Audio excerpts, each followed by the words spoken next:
Continuamos nuestro repaso fijándonos casi por encima, muy por encima, para no entrar demasiado en faena, respecto a lo que son los gráficos vectoriales en After Effects. Recordar, un gráfico vectorial es un gráfico cuyo contenido viene definido por una curva que se genera mediante el uso de puntos y vectores. La ventaja que tiene un gráfico vectorial es que al estar definido por una matemática, por mucho que nos acerquemos a él o nos alejemos, ampliemos o trabajemos sobre la forma, no conseguimos que se pixele. No está formada por píxeles y puntos, sino que está formada por contornos. Existen dos tipos básicos de gráficos vectoriales en After Effects. El primero de ellos, y el más sencillo de identificar, son las tipografías. Cualquier tipo de letra está generado por una serie de contornos que lo que nos permiten es que, da igual el tamaño que pongamos, la imagen no pierda calidad.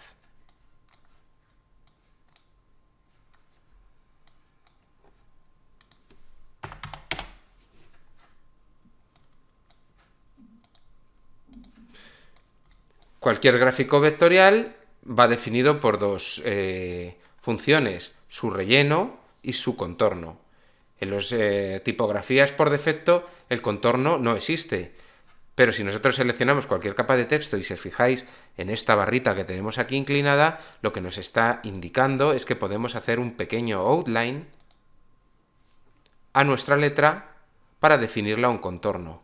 En el momento en que nosotros hemos generado un color, aquí nos establecen distintas opciones para aumentar el contorno en su tamaño y luego se nos pregunta qué queremos que se dibuje primero, si el trazo sobre el relleno, es decir, que el rojo vaya por encima del blanco, o el relleno sobre el trazo.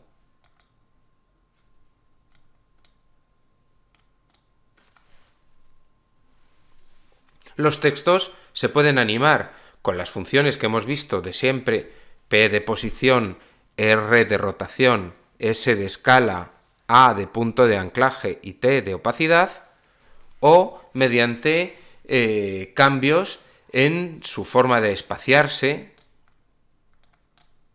en su interlineado, en su tamaño de letra o en su posición por caracteres independientes. Vamos a verlo.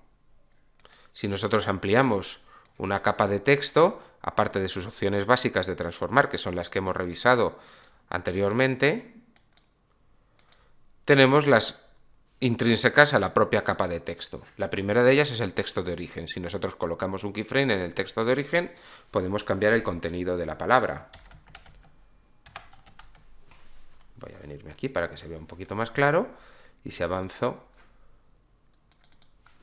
y pongo texto, directamente mete un segundo keyframe y cuando toca mi capa la palabra, el segundo keyframe, varía el valor del contenido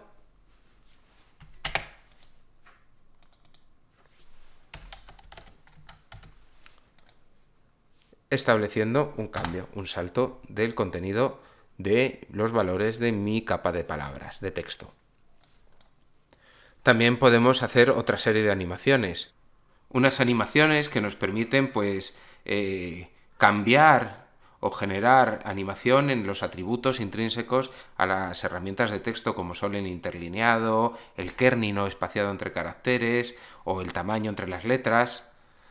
Son animaciones que vienen definidas en este botoncito que pone animar y que nos permiten generar pues efectos orgánicos, por ejemplo, en los textos, o escalados, o todo lo que queramos imaginar, que podamos imaginar con textos y letras. Es muy fácil de aplicar.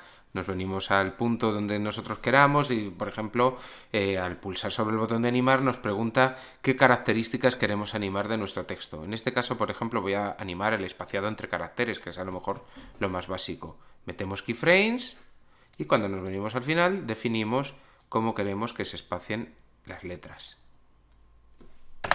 Y ya lo tenemos definido. Si os fijáis, mientras se están escalando las palabras, también se van cambiando los valores de aquella animación que habíamos generado originalmente. Recordar que hablamos que en los ajustes preestablecidos existe toda una galería de efectos ya generados por After Effects que nos permiten animar las palabras. Para verlos nos veníamos a efectos, ajustes establecidos, examinar ajustes preestablecidos, y aquí en la librería en texto tenemos toda una batería de textos, desde textos de entrada, textos de salida, orgánicos, interlineados, de rotación, de contorno, etcétera, para poder trabajar con ellos. Se pulsaba sobre ellos, se veían aquí en pequeño previo y haciendo doble clic se aplicaban directamente sobre la capa de texto. Las otras capas vectoriales que contiene After Effects son las capas de formas. Una capa de formas se utiliza o se crea con las mismas herramientas que creamos las máscaras, es decir, las formas predefinidas y la herramienta pluma. Y se genera cuando no tenemos nada seleccionado en la pantalla, es decir, si aquí tuviésemos generado un sólido, cuando dibujásemos crearíamos una máscara. Si no está seleccionado el sólido, generamos una capa de formas.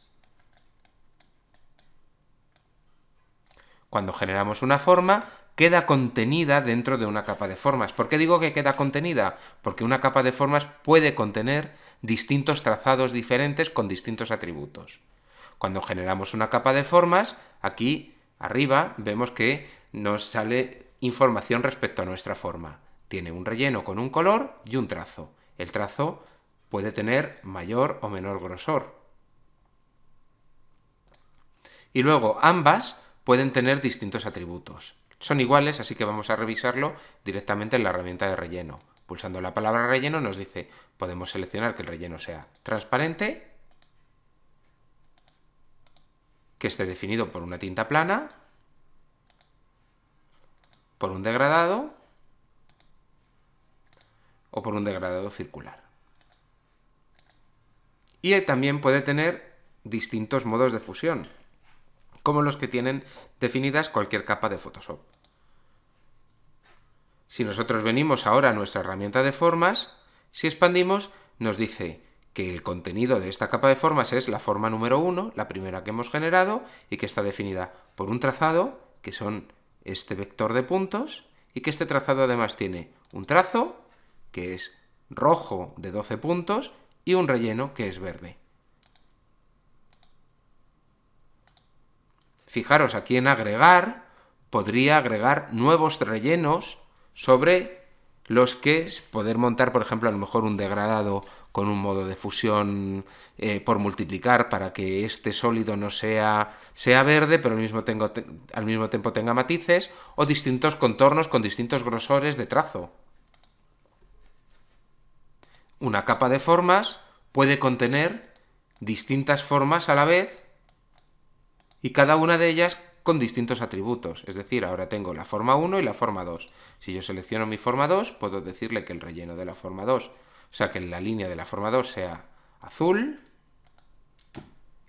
y muy gruesa, y que el relleno sea transparente.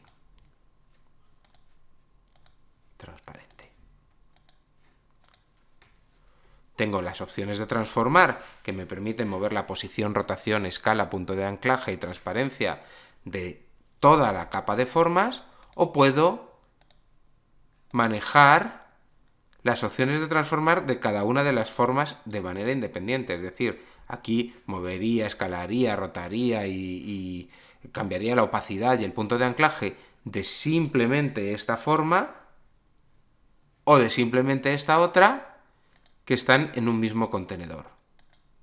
A las capas de formas, lo vimos, se les pueden agrupar, se les pueden agregar efectos, pero eso lo trabajaremos en este trimestre de manera más a fondo.